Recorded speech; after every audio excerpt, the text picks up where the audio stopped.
Bonjour Samuel. Bonjour.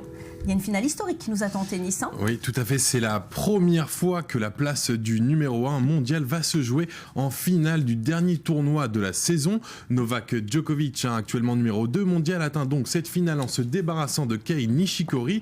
Le Serbe n'a fait qu'une bouchée du Japonais, complètement éteint dans ce match.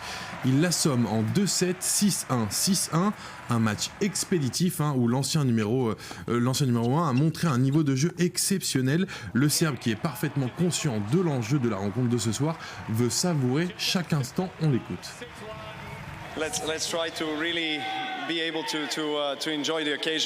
Je vais surtout essayer de rester concentré et conscient que le match que nous allons jouer va être unique. C'est la première fois que ce cas de figure se présente, je crois.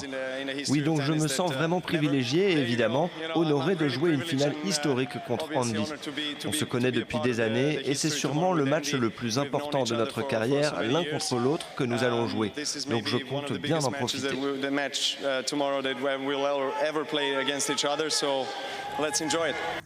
Et de son côté, Andy Murray a beaucoup plus de mal à surpasser son adversaire Samuel. Oui, l'Écossais aurait eu besoin de plus de 3 heures de jeu pour venir à bout de Milos Raonic. Une rencontre qu'il remporte en 3 manches, 5-7, 7-6, 7-6. Son 6e succès de l'année contre le Canadien permet au numéro 1 mondial d'atteindre sa première finale au Masters.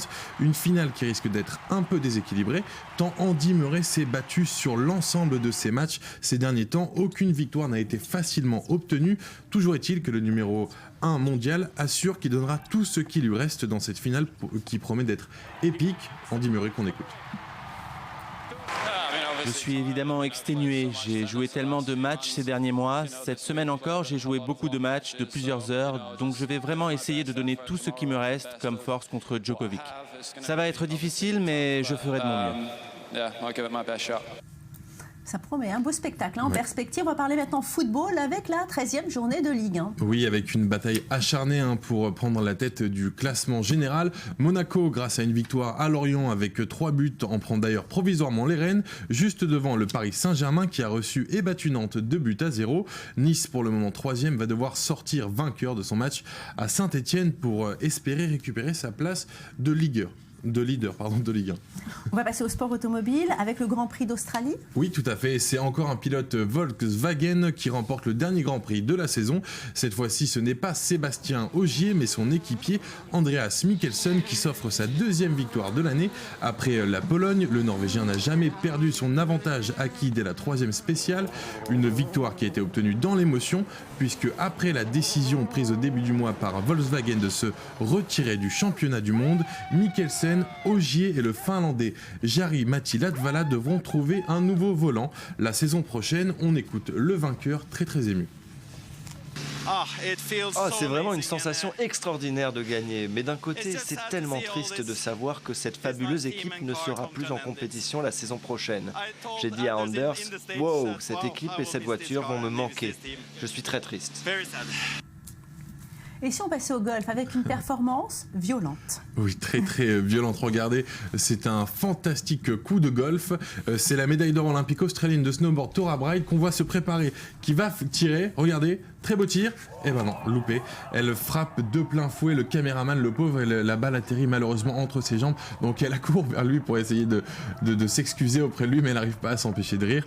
Voilà, malheureusement, ça a dû être très douloureux, mais on espère. Peut-être qu'il était mal placé ce caméraman. Vous voyez, des fois d'approcher de trop près les sportifs. Voilà ce que ça donne. C'est ça, en tout cas, les meilleurs en précédents. Oui. Du rugby maintenant avec la défaite cruelle du 15 de France. Oui, les joueurs de Guinoves se sont inclinés sur le fil face à l'Australie en test match à Saint-Denis. Une semaine après une large victoire face aux Samoa 52-8, la France cède de peu 23-25 malgré 3 essais inscrits par Wesley Fofana, Jean-Marc Doussin et Virimi Vatakawa. Une équipe de France qui n'a pas du tout à rougir de sa prestation et qui espère être encore plus incisive dans ses prochaines rencontres.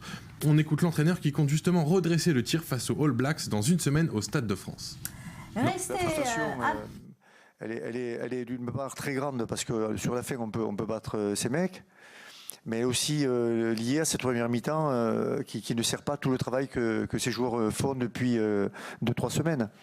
Donc j'espère que la prochaine fois qu'on rentrera sur le terrain, quel que soit l'adversaire, il se trouve que ce sont les meilleurs du monde, mais peu importe, on n'attendra pas une mi-temps pour montrer que nous aussi, quand on tire le ballon, en imitant de la vitesse, on peut quand même mettre nos adversaires en difficulté. Merci à vous. Restez avec moi. Dans quelques instants, on continue sur le thème des nouvelles technologies. Vous allez voir qu'elles sont de plus en plus au service de notre santé. Restez là, je reviens tout de suite.